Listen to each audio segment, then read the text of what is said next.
கோவையில் உள்ள தனியார் கல்லூரி வளாகத்தில் நடைபெறும் தமிழக வெற்றிக் கழகத்தின் வாக்குச்சாவடி முகவர்கள் கருத்தரங்கில் அக்கட்சியின் தலைவர் விஜய் பங்கேற்றுள்ளார். அதனை நேரலையில் தற்போது பார்க்கலாம்.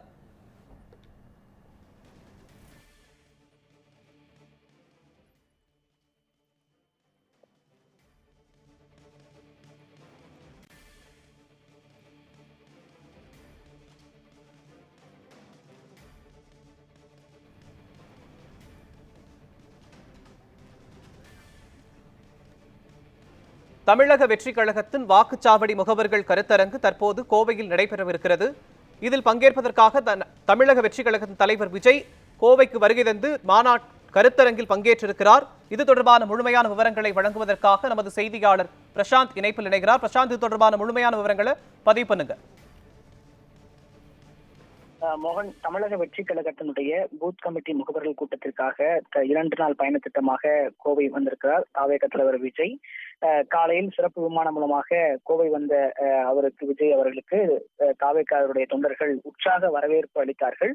குறிப்பாக சரியா காலை 11 மணி அளவில் கோவை விமான நிலையம் வந்த விஜய் அங்கிருந்து சாலை மார்க்கமாக ஒரு அவினாசி சாலையில் உள்ள தனியார் ஹோட்டல்ல தங்கியிருந்த பின்பு தற்போது அங்கிருந்து கிட்டத்தட்ட ஒரு 8 கிலோமீட்டர் தொலைவில் இருக்கக்கூடிய கோவை குறும்பாளையம் இருக்கக்கூடிய SNS கல்லூரி வளாகத்தில் இருக்கக்கூடிய இந்த பூத் கமிட்டி முகவர்கள் கூட்டத்திற்கு தற்போது வந்திருக்கிறார். சரியா 3 மணி அளவில் அந்த பயணத்திட்டம் ஆரம்பித்த அந்த ஹோட்டலில் இருந்து கிளம்பி வச்சு தற்போதுடன் மேலே இருக்கிறார். வழிநெடுங்கிலும் கிட்டத்தட்ட அந்த அவினாசி சாலையிலிருந்து காலப்பட்டி மூலமாக சரவணம்பட்டி வழியாக இருக்கக்கூடிய இந்த வளாகத்திற்கு வருவது, கல்லூரி வளாகத்திற்கு வருவதற்கு கிட்டத்தட்ட 2 மணி நேரம் என்பது ஆனது. அந்த அளவிற்கு மிகப்பெரிய அளவிலான தொண்டர்கள் வரவேற்பு என்பது சாலையில் இருபுறமும் இருந்த நிலையில மிக சிரமத்திற்கு மத்தியிலே அவர் இந்த இடத்திற்கு வந்திருக்கிறார். வழிநெடுங்கிலும் உற்சாக வரவேற்பு அவரை காண்பதற்காக தாவேகா தொண்டர் முற்றாமல் பொதுமக்களும் அவரை காண்பதற்காக சாலை இருபுறமும் குவிந்த காட்சிகள் நேரடியாக பார்க்க முடிந்தது.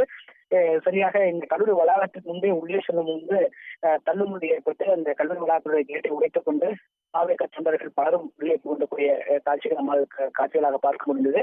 தற்போது மேடை ஏறிய விஜய்க்கு தாவேகாவுடைய பூத் கமிட்டி முகவர்கள் கிட்டத்தட்ட 16,000 பேர் அந்த அரங்கில் இருக்கிறார்கள். குறிப்பாக கோவை, திருப்பூர், நீலகிரி, நாமக்கல், சேலம் உள்ளிட்ட 7 மாவட்டங்களை சேர்ந்த பூத் கமிட்டி முகவர்கள் கிட்டத்தட்ட 16,000 பேர் பங்கேற்றால் இன்று 4 மாவட்டங்களுக்கு கரூர், நாமக்கல், சேலம் உள்ளிட்ட மாவட்டங்களுக்கு தற்போது அந்த பூத் முகவர்கள் கூட்டம் என்பது நடைபெறுகிறது. நாளை கோவை, திருப்பூர், நீலகிரி உள்ளிட்ட மாவட்டங்களுக்கு அந்த பூத் கமிட்டி முகவர்கள் கூட்டம் என்பது நடைபெற இருக்கிறது.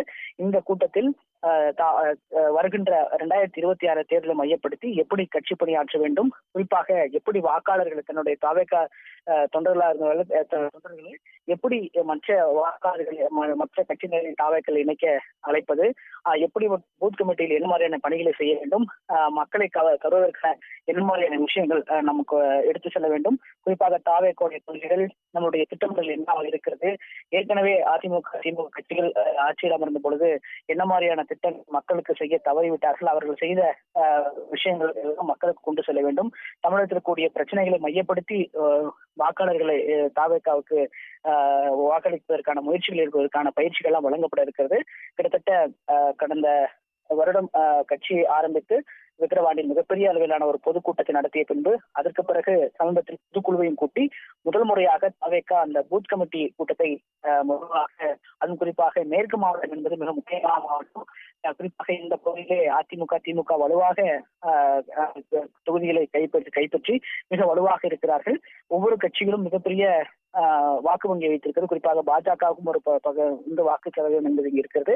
இப்படி வலுவான பகுதியில் முதல் முறையாக மேற்கு மாவட்டத்தை மையப்படுத்தி இந்த கூட்டம் என்பது நடைபெறும் என்பது அரசியல் வட்டாரத்தில் மிக முக்கிய நிகழ்வாக பார்க்கப்படுகிறது. அதுவும் குறிப்பாக சமீபத்தில் தான் கட்சி ஆரம்பித்து ஒரு கூட்டத்தை நடத்தி அதற்கு பிறகு ஒரு பொதுக்குழுவை கூட்டி தற்போது முதல் முறையாக இந்த முகவர்கள் கூட்டம் என்பது நடைபெற இருப்பது என்பது மிக முக்கிய நிகழ்வாக அரசியல் வட்டாரத்தில் பார்க்கப்படுகிறது.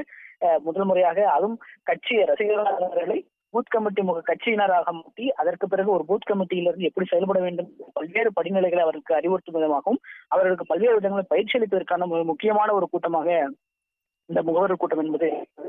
அதன் அடிப்படையில் தற்போது இந்த 7 மாவட்டத்தை சேர்ந்த நிர்வாகிகள் தற்போது மேடையில் இந்த பூத் கமிட்டி முகவர் கூட்டத்தில் கலந்து கொண்டிருக்கிறார்கள். இந்த மேடையில் ஏறக்கூடிய விஜய்க்கு உற்சாகமாக கரகோஷம் எழுப்பி தொடர்ந்து கூச்சலிட்டு இருக்கக்கூடிய ரசிகர்களை கட்டுப்படுத்துவதாக தற்போது மேடையிலிருந்து அவர் கீழே இறங்கி இருக்கக்கூடிய காட்சியில் பார்க்க முடிகிறது. சற்று முன்பாகத்தான் மேடை ஏறிய தாவேகா தலைவர் விஜய் அவர்கள் கொள்கை தலைவர்களுக்கான புகைப்படங்களுக்கு அஞ்சலி செலுத்திய பின்பு தற்போது மேடையிலிருந்து கீழே இறங்கி இருக்கிறார். இந்த முகவர் கூட்டத்திற்கு வரக்கூடிய கட்சி நிர்வாகிகளுக்கு QR கோடுடன் சேர்ந்த ஒரு அடையாள அட்டை என்பது வழங்கப்பட்டிருக்கிறது.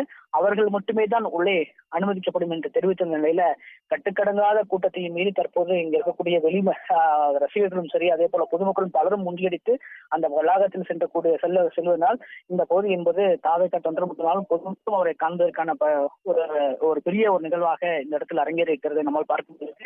இவ்வளவு பெரிய கூட்டம் கிட்டத்தட்ட ஆயிரக்கணக்கானது நிலையில காவல்துறை பாதுகாப்பு என்பது குறைவாகத்தான் இருக்கிறது.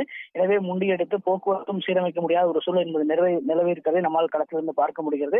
தற்போது இன்னும் சிறிது நேரத்தில் கட்சியுடைய பொதுச் செயலாளர் புசி ஆனந்த் மற்றும் தேர்தல் பிரிவு செயலாளர் இருக்கக்கூடிய ஆதவர்ஜனா, அதற்கு பிறகு முக்கிய நிர்வாகிகள் பேசிய பின்பு தாவேகா தலைவர் விஜய் உரையாற்றி இருக்கிறார். அதை நாம் நேரடியாக பார்க்கலாம். மோகன், விவரங்களுக்கு நன்றி பிரசாந்த்.